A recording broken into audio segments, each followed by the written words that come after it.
ये ड्रामा है अनेकता में एकता। जैसे बूंद बूंद से घड़ा भरता है और बूंद बूंद से सागर भरता है और एक एक लकड़ी से पूरा गंठर बनता है। तो वैसे ही देखो, एकजुट रहना और सभी के लिए हितकारी है। आप इस ड्रामे में देखो और आपको अच्छा लगे तो मेरे को लाइक, शेयर, कमेंट और सब्सक्राइब जरूर से करना। जय हिंद।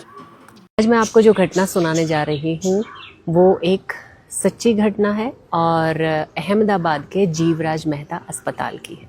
हुआ यूं कि एक दिन मदारी तो आप समझते ही होंगे, जो ये सांप वगैरह पकड़ने वाले लोग होते हैं, इनको मदारी कहा जाता है। एक दिन उनके समाज का एक आदमी आईसीयू में भर्ती हो जाता है। अब आईसीयू में आप सोचिए, प्राइवेट हॉस्पिटल में बहुत खर्चा आता है, रोज का लगभग 7-8 हज़ार तो आ ही जाता है। उनके समाज में कुल मिलाकर 800-850 लोग थे। तो उनके मुखिया ने सारे लोगों को इकट्ठा किया और उनसे कहा कि भाई हर रोज मुझे 10 रुपए आकर आप लोग जमा करेंगे।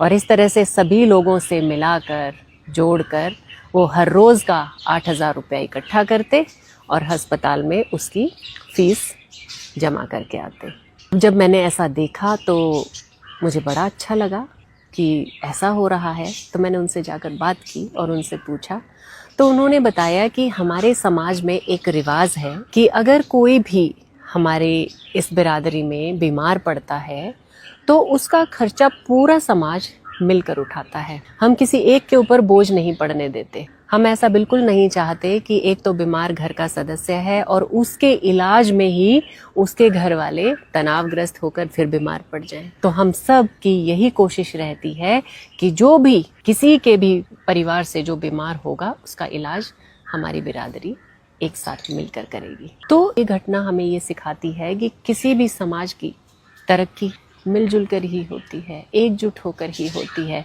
अकेला जना भाड़ नहीं फोड़ सकता, लेकिन अगर हम एकजुट हो जाएं तो हम किसी भी समस्या से बाहर आ सकते हैं।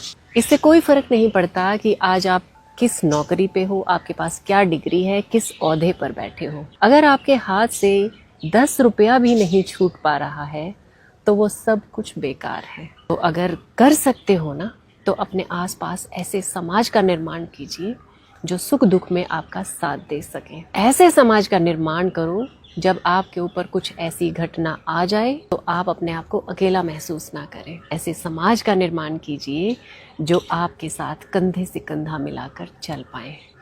अकेले जीवन नहीं गुजरता है। अंत समय में, कठिन घड़ी में आपको अपनों की ज़रूरत होती है, लेकिन आजकल अपने तो हैं नहीं। तो कम से कम अपने आसपास ऐसे लोग जमा कीजिए जो आपकी परवाह करते। कभी कभी ये मुझे सताए, कभी कभी ये। आज मैं आपको जो घटना सुनाने जा रही हूँ वो एक सच्ची घटना है और अहमदाबाद के जीवराज मेहता अस्पताल की है।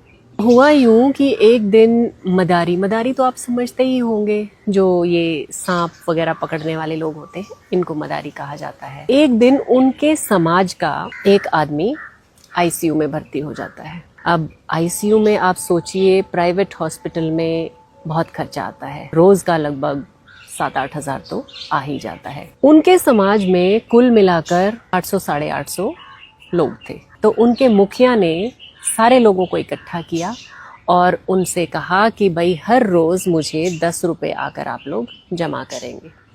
और इस तरह से सभी लोगों से मिलाकर जोड़कर वो हर रोज का 8,000 रुपया इकट्ठा करते और अस्पताल में उसकी फीस जमा करके आते।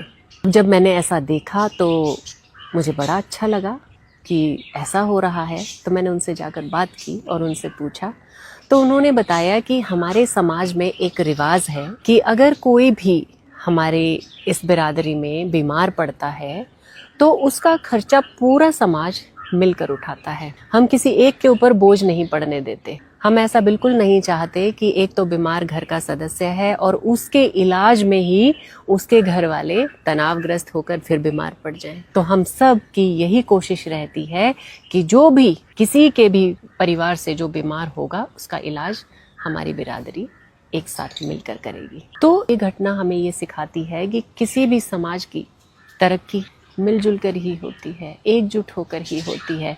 अकेला जना भाड़ नहीं फोड़ सकता, लेकिन अगर हम एकजुट हो जाएं तो हम किसी भी समस्या से बाहर आ सकते हैं। इससे कोई फर्क नहीं पड़ता कि आज आप किस नौकरी पे हो, आपके पास क्या डिग्री है, किस ओहदे पर बैठे हो। अगर आपके हाथ से 10 रुपया भी नहीं छूट पा रहा है तो वो सब कुछ बेकार है। तो अगर कर सकते हो ना, तो अपने आसपास ऐसे समाज का निर्माण कीजिए जो सुख दुख में आपका साथ दे सके। ऐसे समाज का निर्माण करो जब आपके ऊपर कुछ ऐसी घटना आ जाए तो आप अपने आप को अकेला महसूस ना करें। ऐसे समाज का निर्माण कीजिए जो आपके साथ कंधे से कंधा मिलाकर चल पाए। अकेले जीवन नहीं गुजरता है। अंत समय में, कठिन घड़ी में आपको अपनों की ज़रूरत होती है, लेकिन आजकल अपने तो हैं नहीं, तो कम से कम अपने आसपास ऐसे लोग जमा कीजिए जो आपकी परवाह करते।